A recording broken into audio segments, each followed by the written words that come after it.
In this video, I'm going to show you exactly what you need to do with each paycheck to grow your wealth faster. What if it's the way you think about money that's actually holding you back? Want more tips like this? Hit that subscribe button. Now let's get into it. Paycheck move number 1. Pay yourself first. Stop paying everyone else first. It's time to start prioritizing you. Here's the truth. Most people pay their bills, they buy stuff, and then they try to save and invest what's left over. And surprise, there's nothing left at the end of the month, and there never will be. You have to flip this script. As soon as your paycheck hits, you need to send money straight to your savings and your investments. Even 5% is a solid start. You need to think about saving and investing like rent. It's not optional. You have to do it. Do it first. This one habit will make you a millionaire. Paycheck move number 2, automate your savings and investing. Do you want to build wealth without even thinking about it?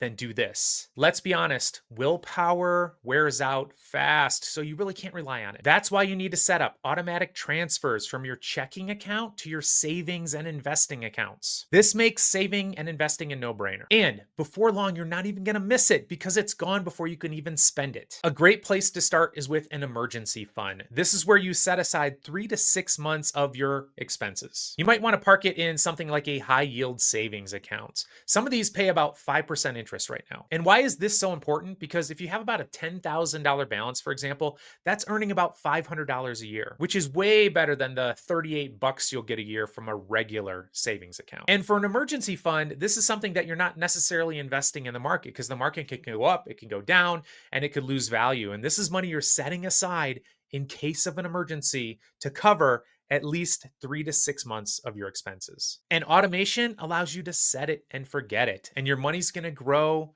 as you sleep. Paycheck move number 3, use the 50-30-20 rule. If you hate budgeting, this rule will make it easy. And if you're not sure where your money should go, try this simple formula. 50% of your money goes towards needs, 30% goes towards wants, and 20% goes towards savings or paying off debt. Now, there's a lot of variations of this formula, and I think you should pump up the amount that you're saving and investing and paying off debt. But this type of formula, you can adjust as you go, and it's a great place to start. And if 20% feels too much right now, like you really don't feel like you can save and invest 20%, it's okay to start lower, but you want to pump up that number. And for me, I always shot for 30% of my money going towards my financial freedom fund.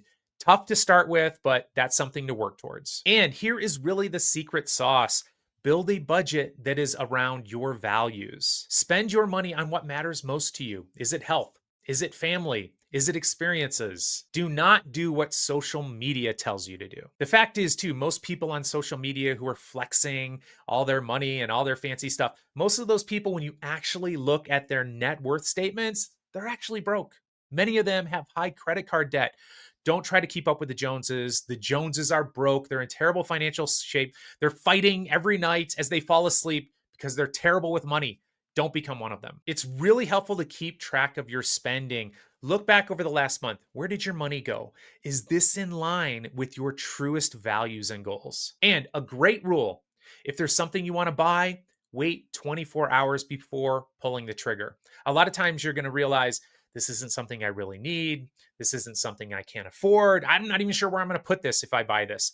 The 24-hour rule can save you tons of money. Paycheck rule number 4, stop overspending. Your brain is wired to overspend. Here's how to fight back. Let's face it, let's get honest. Saving and investing is tough, especially when we feel better, at least in the short term, when we spend money or when a sale hits. We're going to get all excited because it's a limited time offer. We're going to feel that pressure. We're going to be inclined to spend. And credit cards, oh my gosh, they make it so easy to overspend. It's just a tap, it's a swipe. You leave the store, you're not even sure how much money you spent. It's crazy. One study found that 60% of millennials buy stuff within 24 hours because of FOMO, fear of missing out. And 40% admit that they overspend. They're spending more than they know that they should. Here's what will help. Make a list before you go shopping. Wait 24 hours before clicking the buy button. And when you can, pay with cash. It hurts more. You're going to spend less. And remember this, you are being manipulated.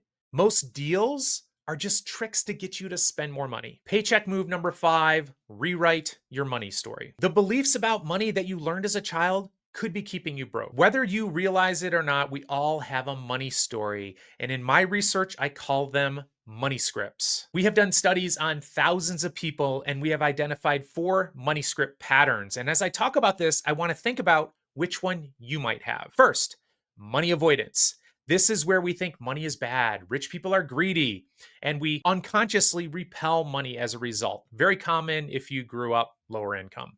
Number 2, money status. This is the belief that more stuff is going to increase your sense of worth. You're going to be flexing the things you have on social media. This is what you see on social media every single day.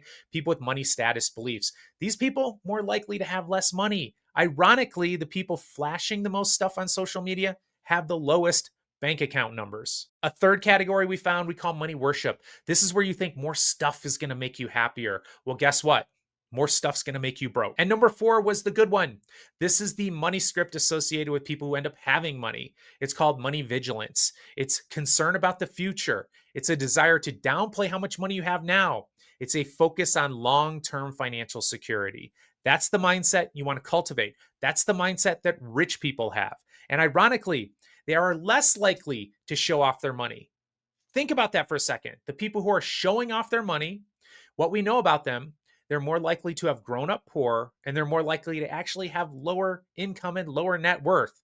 Meanwhile, wealth whispers. And we have confirmed this in our studies. People who downplay their money tend to have more. Here's the good news. Once you spot your money script, once you understand your money story, you can change it. Start by studying the mindsets and the habits of wealthy people. I cover a lot of that stuff on my channel, so make sure to subscribe if you're interested in learning this. And check the video description for tools, including my free money script quiz. I'm Dr. Brad Klontz. I'll see you next time.